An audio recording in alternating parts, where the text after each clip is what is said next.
from a star that shone high in the east.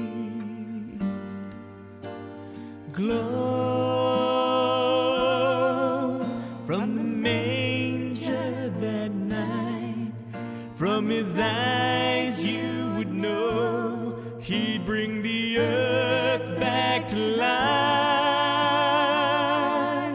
Moonjumper here. Welcome to Who Cares What I Think. Merry Christmas and may God bless all of you, or as Tiny Tim famously said, God bless us everyone. And speaking of Tiny Tim, that is the subject of today's Christmas edition of Who Cares What I Think. I'd like to talk a bit about Charles Dickens' A Christmas Carol. And before we get to the end of this video, I am going to reveal the filmed version that I think may be my all-time favorite version of the classic tale. Besides the 1843 novel itself, there have been numerous film and television adaptations of Dickens' ghostly tale, live action and animated, and that's to say nothing of the many dozens of stage versions and countless Christmas Carol inspired books, films, and TV episodes, stories which may feature completely different characters in slightly different situations, but follow the same basic formula of a disgruntled and or distressed individual being given a new outlook on life through the visitation of three ghosts or some variation thereof. For example, when you think about it, even Jimmy Stewart's It's a Wonderful Life, a film beloved and often mimicked in its own right, is at its core a variation on the same general theme as A Christmas Carol, even though it's not exactly the same story. Without a doubt, A Christmas Carol is easily one of the most frequently remade movies of all time. It may be the most frequently remade. I can't think of anything that would surpass it. If you can't, let me know in the comments. I can't think of one. Seriously, there's practically a new version every year in one form or another, if nothing else on some cable channel, if not a full-blown theatrical release. The only thing I could think that might be somewhat competitive as far as sheer numbers of remakes, filmed or animated, would be the very namesake of Christmas itself, that being the birth of Christ and the crucifixion of Christ. I'd say films depicting the crucifixion probably even outnumbering depictions of Christ's birth. But even Jesus Christ himself would have trouble keeping up with Ebenezer Scrooge's screen time, especially in the last 20 years or so, now that Hollywood has decided that it hates Christianity so much, even mentioning Christ on the airwaves is all but forbidden now, but that's a whole nother video off my soapbox. Point is, there's a lot of Christmas Carol movies out there, and even more loose adaptations. It may be a Scrooge-like woman running a modern-day television studio treating her underlings poorly on Hallmark or Lifetime. I think I saw something to that effect rather recently. You could almost say it's overdone. I'm always like, really? Another one? And yet, I always find myself watching the latest version alongside numerous classic versions and almost always enjoying it. This tale from 1840s Victorian England is just so timeless and just goes right along with everything I love.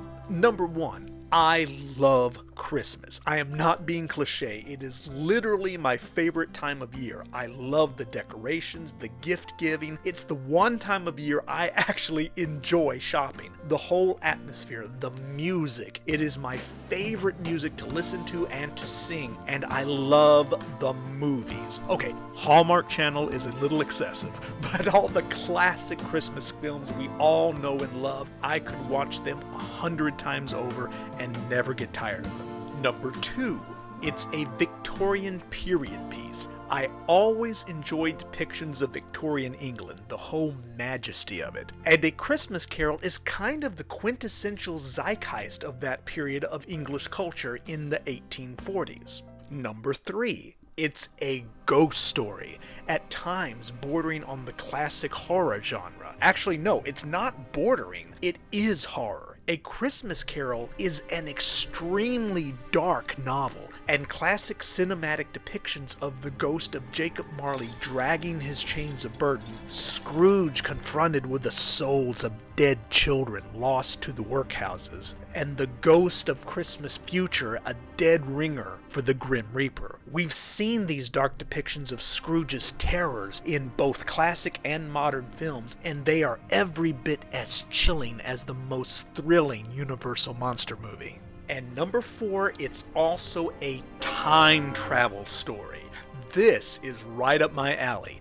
In 1843, Charles Dickens was mixing elements of fantasy and horror with, you could argue, an early form of modern science fiction. Technically more science fantasy, since the instigators of the time travel are paranormal beings. And previously, in 1818, Mary Shelley had already written what I would consider one of the first, maybe the first, truly modern science fiction novels, as in hard science fiction, in the writing of Frankenstein or the modern Prometheus. By writing a novel in which the medical science she was describing was not and is not entirely implausible. Think about it. Today's medical science, and I'm not being flippant, it's true, the whole concept of donating our organs when we die for the use of organ transplant to save the life of someone still living, or long before that, the whole concept of using electricity to reanimate a heart. Today we call that defibrillation.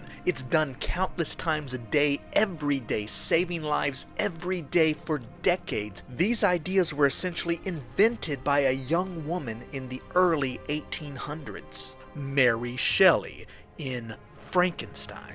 Mary Shelley, Charles Dickens, they were living in the midst of the Industrial Revolution, and that reality, that explosion of science and technology, of machines, the smelting of steel, the advent of mass production, would have been a huge influence on their writing. In the case of Dickens, From A Tale of Two Cities to A Christmas Carol, among many other examples of his work, Dickens was both fascinated by this rapid technological explosion and very frightened by it. It concerned him that mankind was on the verge of losing our humanity, that our capacity for compassion was being replaced by greed, in which the powerful in their ravenous accumulation of power and more power would think nothing of a small 6-7-year-old child working in a dirty and dangerous factory to help feed his starving family.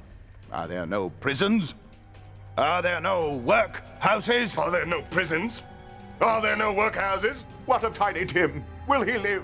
He'd be better to die and decrease the surplus population.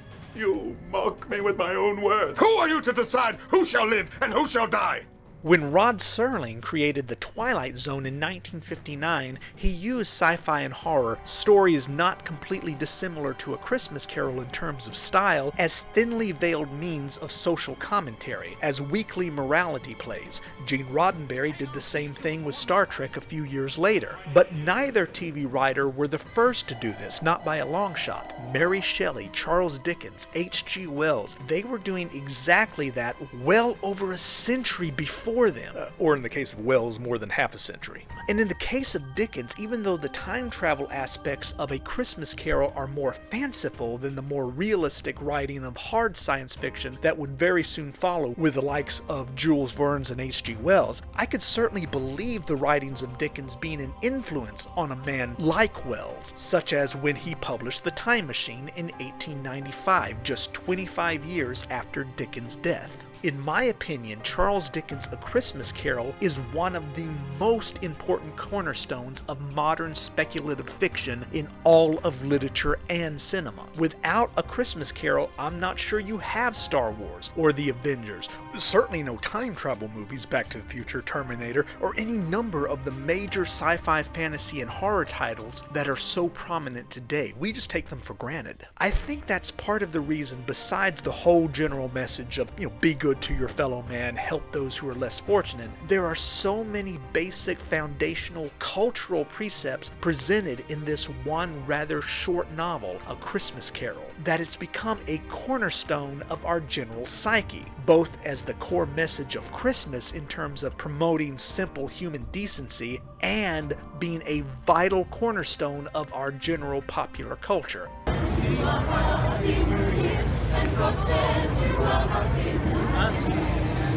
I think that's why we find ourselves almost obsessively revisiting this same little story over and over again, year after year, remake after remake, and somehow never get tired of it. You are going to be visited by 3 ghosts tomorrow at noon. God, tomorrow's bad for me, Lou.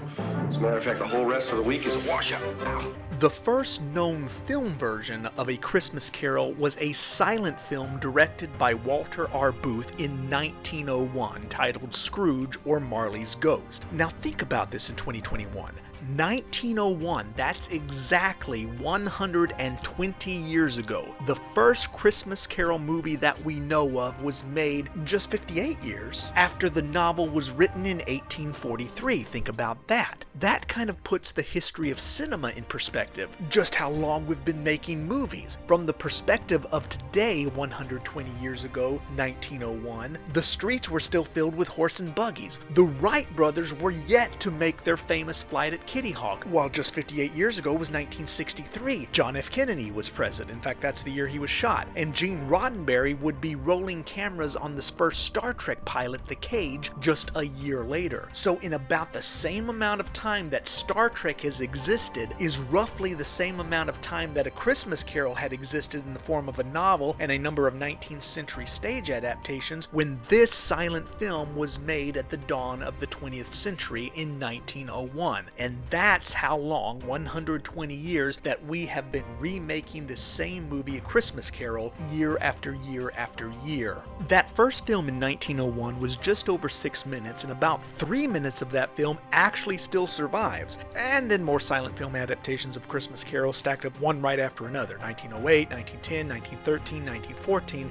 Well, let me pause for a second. The 1910 is notable. The 1910 production by Thomas Edison, which appears to be pretty well intact at around 13 minutes in length, was rather sophisticated in the quality of its sets, costumes, and special effects. 1913, Sir Seymour Hicks makes his first film appearance as the miserly Scrooge in a silent film approaching feature length at 40 minutes. Sir Hicks would of course reprise that role in a 1935 feature film. But what is generally credited as the first feature-length Christmas Carol movie at around 55 minutes would come in 1916, the year my grandmother was born 105 years ago, titled A Right to Be Happy, and that was from, get ready, Universal Pictures, which, speaking of ghostly tales, would of course go on to dominate the horror genre in the decades to come. Sadly, no copies of this feature-length silent film are known to survive. After that, there were some more versions, but a 1928 British short film version simply titled Scrooge is significant because it was the first sound adaptation, a talkie as they called it, and again, a real shame that this revolutionary adaptation appears to also be lost. Again, more versions would follow, but it's about a decade later, 1938, when MGM releases one of the earliest versions that continues to show up year after year on television to this day, and that's A Christmas Carol starring Reginald Owen. You'll tend to find it each year on Turner Classic Movies, for example, among other versions, but it's one of the, I guess you could say, quintessential classic black and white versions. The 1951 British version starring Alastair Sim is arguably even better, even moodier, creepier.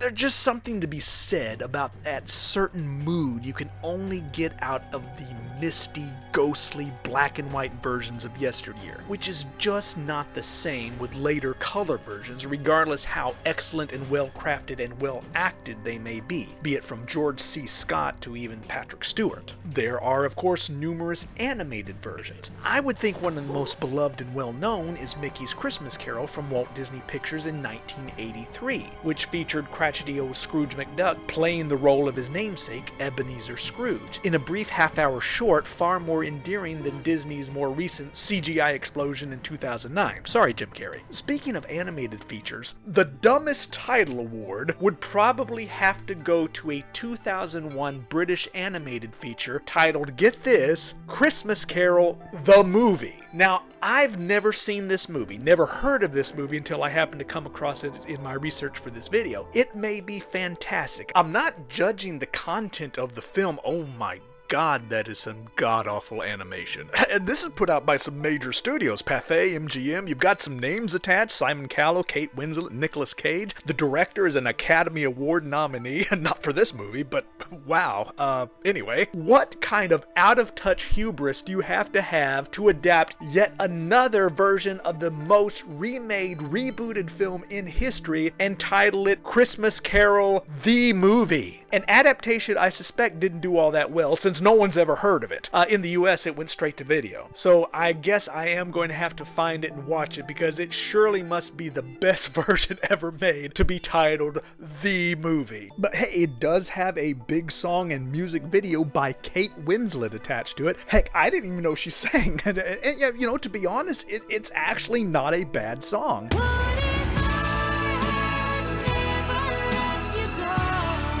Now, apparently this song was a big #1 hit overseas. Suffice to say, the song did a heck of a lot better than the movie did. But there you go, ladies and gentlemen. Christmas Carol, the direct-to-video movie. Now, back to live action. The Alfred Finney version, Scrooge, from 1970, is notable in that it is a musical version, and it's pretty good. It's not my favorite, but it's not bad. I hate people. I hate people. The absolute worst version I have ever seen is the recent 2019 version which aired on FX, a BBC production starring Guy Pearce and Andy Serkis. It was so vile, so nihilistic, such a blatant insult to Charles Dickens. I couldn't even sit through all of it, and clearly a lot of people felt the same way. It was a mini-series. First night started out with huge ratings for FX. Second and third nights just completely dropped off the map. People hated it, and so did I. What in the world has happened to the BBC? Long renowned for quality and culture, but it's the 2020s. The people now in charge hate our traditions, our culture. They want to burn it to the ground. So naturally, the people now running the BBC have lately been vomiting out a lot of in-the-gutter rubbish. I have the power to summon such spirits, and I f***ing will. So much for the BBC. But that brings me to my all-time favorite film version of Charles Dickens' A Christmas Carol, which I am about to reveal to you right here on Who Cares What I Think. I'm not here to claim that it's necessarily the best version, although I think it's extremely good, maybe one of the best. But that's not what I'm saying. All I'm saying is that this version I am about to reveal is my personal favorite version thus far. Like the 1970 Alfred Finney version, this version also happens to be a musical. However, it's not the same musical, it's a much better musical. Why do I say it's better? Well, for one thing, I remember the Alfred Finney version from 1970 being okay, enjoyable, but I cannot remember a single song from that movie. Not one. There's not a single melody or tune from that 1970 film which sticks in my head. By contrast, in 2004, Hallmark Entertainment and NBC adapted for television the 1994 stage production A Christmas Carol the Musical from Alan Menken and Lynn Ahrens, two very well-known names in the world of musicals. Alan Menken, particularly well known for his association with Disney, having composed the music of The Little Mermaid, Pocahontas, Beauty and the Beast, and Aladdin, and the uplifting quality of that Disney music is quite present in this wonderful TV musical starring Dr. Fraser Crane himself, Kelsey Grammer, who plays about as perfect an Ebenezer Scrooge as any actor could be, with a skillful mix of grumpiness, dramatic tenderness, and comedic timing. Not to mention, the man can dance and sing with the best of them, and you betcha those songs are memorable and will stick in your head long after many Christmas past. Songs like The Lights of Long Ago, Remember the lights of long ago. You Mean More to Me, Yes, you mean more to me than anything. And God bless us everyone. God Bless Us Everyone, and one of the most beautiful love song duets I have ever heard, A Place Called Home, performed by British actor Stephen Miller as young Scrooge and ghost whisperer Jennifer Love Hewitt as Emily. To a place called home, and to life with you. Link by horrifying link. Seinfeld alum Jason Alexander puts in a delightfully over-the-top performance as Jacob Marley. Jesse L. Martin, you know him from Law & Order and The Flash. On Broadway, he originated the role of Tom Collins in Rent. He is fantastic as the ghost of Christmas Present, while Broadway sensation and 30 Rock star Jane Kratowski gives an uplifting, soul-stirring performance as the ghost of Christmas Past. She is incredible. Remember lights of long ago.